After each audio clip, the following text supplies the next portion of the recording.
Assalamualaikum warahmatullahi wabarakatuh. Perkenalkan, nama saya Safastika Putri. Pada kesempatan kali ini, saya akan membahas topik berjudul antara kesadaran dan pelabelan diri, self-diagnosis gangguan mental. Dalam beberapa tahun terakhir, isu kesehatan mental menjadi topik yang semakin sering dibicarakan, terutama di media sosial. Istilah seperti depresi, anxiety, atau overthinking kerap digunakan untuk menggambarkan perasaan sehari-hari. Di satu sisi, hal ini menunjukkan meningkatnya kesadaran masyarakat terhadap kesehatan mental. Namun di sisi lain muncul fenomena yang perlu diwaspadai, yaitu self-diagnosis atau mendiagnosa diri sendiri tanpa bantuan tenaga kesehatan. Pada dasarnya, ketika seseorang merasa tidak sehat, baik secara fisik maupun mental, wajar jika mereka ingin mencari tahu penyebabnya. Namun, masalah muncul ketika pencarian tersebut berujung pada pemberian label tertentu pada diri sendiri tanpa konsultasi medis.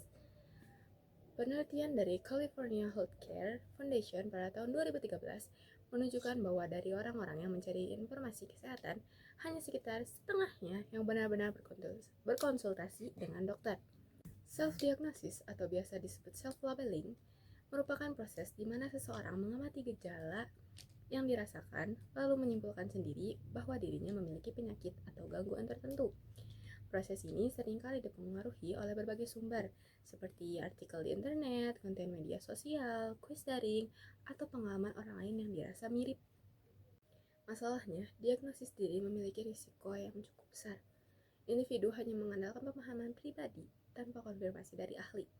Padahal, tenaga medis profesional pun bisa memiliki perbedaan pendapat dalam menentukan diagnosis pada satu pasien yang sama. Oleh karena itu, diagnosis tanpa dasar medis yang kuat sangat berpotensi keliru dan dapat berujung pada penanganan yang salah. Fenomena ini semakin mengkhawatirkan jika dikaitkan dengan kondisi remaja di Indonesia. Berdasarkan data dari Indonesia National Adolescent Mental Health Survey, 1 dari 3 remaja di Indonesia atau sekitar 34,9% mengalami setidaknya satu masalah kesehatan mental. Beberapa gangguan yang sering muncul antara lain depresi, kecemasan, PTSD, gangguan perilaku, serta ADHD. Ada beberapa faktor yang mendorong seseorang melakukan self-diagnosis, seperti keterbatasan akses layanan kesehatan, kurangnya pengetahuan, ketakutan terhadap biaya pengobatan yang tinggi, serta pengaruh media sosial. Selain itu, muncul juga fenomena fear of missing out atau FOMO, serta romantisasi gangguan mental yang membuat sebagian orang merasa perlu memberi label tertentu pada dirinya. Self-diagnosis dapat menimbulkan berbagai risiko serius. Risiko pertama adalah diagnosis yang salah. Banyak kondisi kesehatan memiliki gejala mirip. Contohnya, batuk dapat disebabkan oleh flu, asam lambung, atau gangguan pernapasan. Begitu juga dengan gejala mental yang sering tumpang tindih. Jika seseorang salah menebak kondisinya, maka perawatan yang dilakukan pun tidak akan tepat.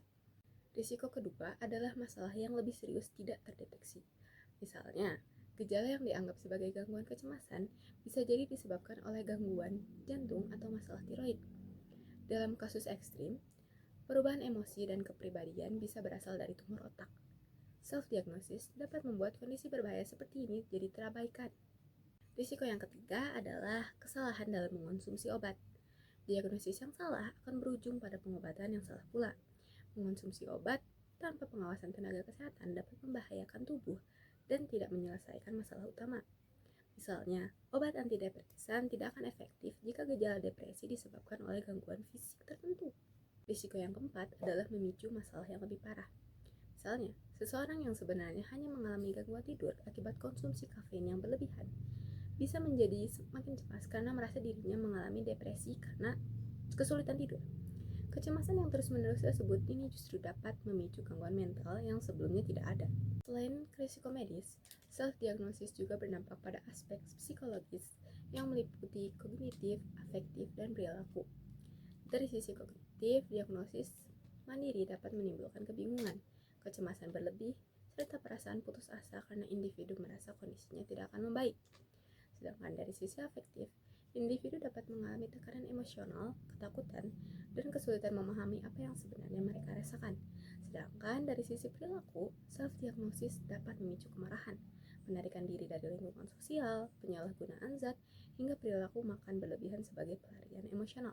Untuk menghindari risiko self-diagnosis, terdapat beberapa langkah yang dapat dilakukan. Yang pertama, hindari hanya mengandalkan internet. Pilihlah sumber informasi yang kredibel dan berbasis ilmiah. Yang kedua, jangan menjadikan selebritas atau karakter fiksi sebagai acuan diagnosis. Setiap individu memiliki kondisi mental yang unik.